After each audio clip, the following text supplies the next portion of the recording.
राम राम, राधे राधे। हम एक जने के गीत गाने जा रहे हैं।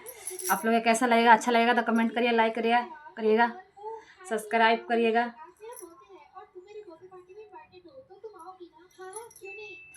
चाउरे छाटो आमा चाउरे छाटो घी वही लडुइया बानो होय आमा होम जइबो काशी बाना व्यवसाया पाना जनेउआ लागी पाना जनेउआ लागी काहे के बबुआ काशी जइबो औरु बनारस जइबो ए बबुआ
सबके प्रणाम, बड़े और छोटे को। जने के गीत कैसा लगेगा?